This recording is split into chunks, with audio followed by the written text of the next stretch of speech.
In memory of my beloved Timothy Evan Knight. I found this message from Tim the other day when I was searching for what to say at his memorial. The top of the page says, "My vision for my world is," this is what is written below, "to bring love, passion, and creativity to everyone I meet, especially my family and friends. I am a great source of my traits, and I want to show them to everyone through example.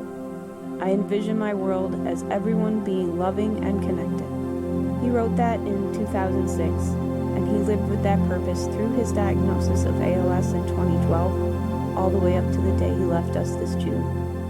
When I met him in June 2005 and we started dating, I was immediately drawn to his drive to make a mark on this world, to do more than just exist in it, to make it a better place for others.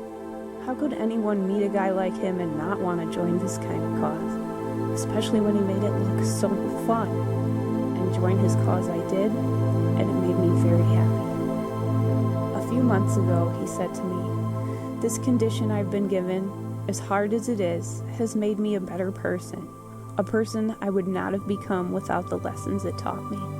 I'm grateful for these lessons, and I want a chance to tell other people so I can help them in some way to have better lives." This reflection came after he had been spending more and more time praying and meditating and growing spiritually. He wasn't thinking about death. He almost never did. Instead, he focused on what he could do in each moment, what he was grateful for, and what he would do next.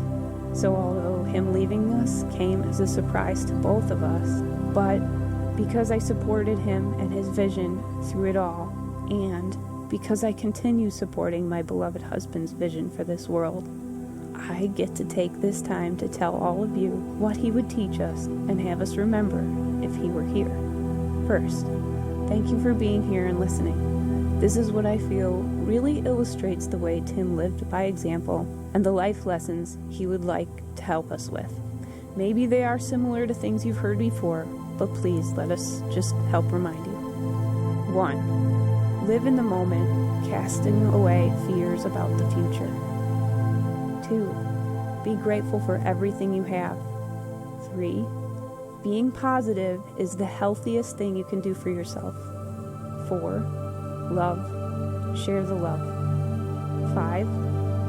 You are as great, awesome, and powerful as you think you are, and you deserve to live that way always. Let me expand on these at least a little. Living in the moment means if an opportunity presents itself, seize it. It was put there and meant for you to do so. These are the moments that make life fun and exciting. These are the moments that build beautiful memories. For Tim, that meant taking an unplanned turn down a forgotten road, stopping at a yard sale, being the first one on the dance floor, traveling hours to see his favorite bands play live, driving a convertible just for the fun of it, and anything else that brought unexpected joy. Irrational fears hold us back from too many things.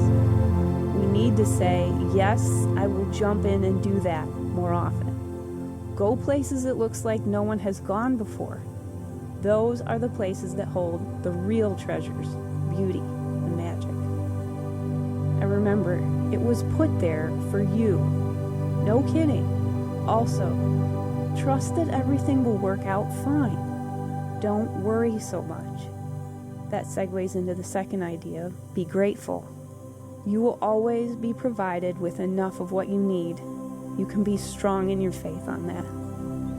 Everything always works out for the best, so stressing about your current situation is not only useless, it's harmful. Tim would tell me to knock it off.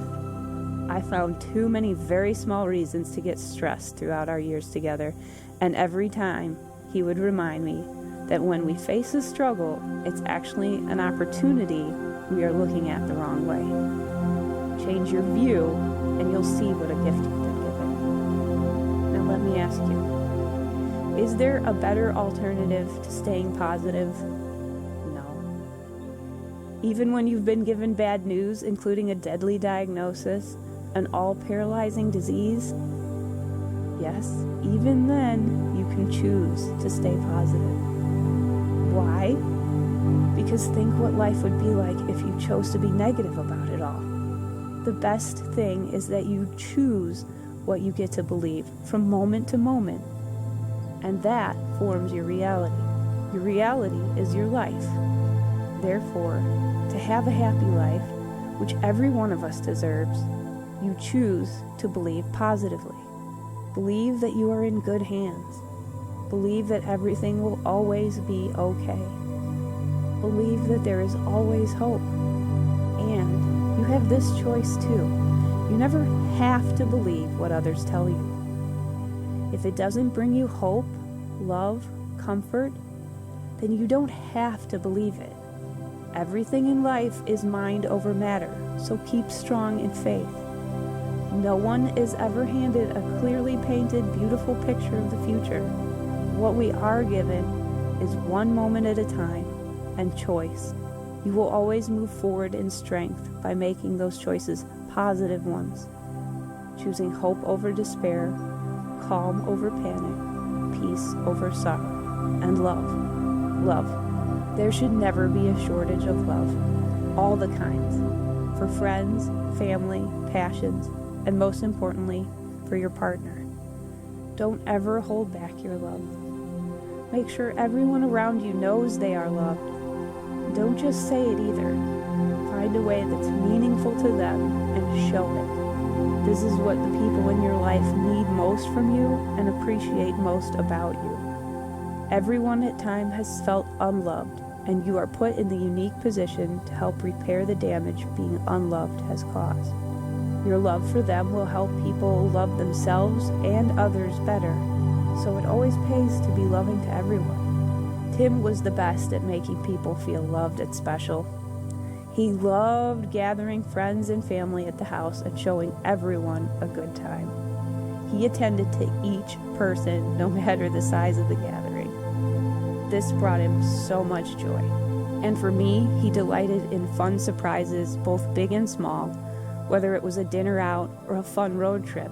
When he found a way to make someone feel loved, he was happiest.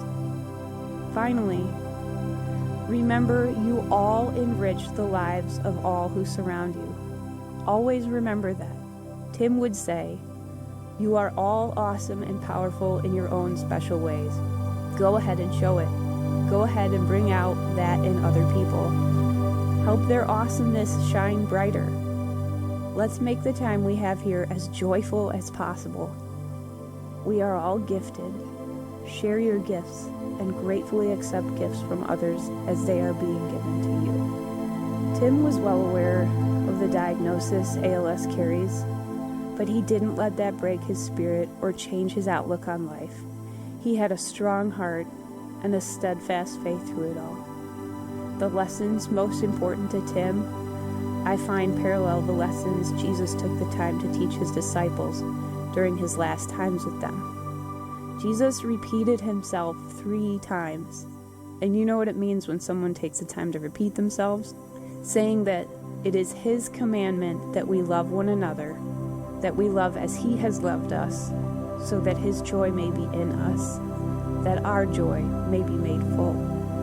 Joyful love. This is the greatest lesson Tim also showed all of us by example, a lesson he would like for us to make real in our lives and pass on to everyone we meet.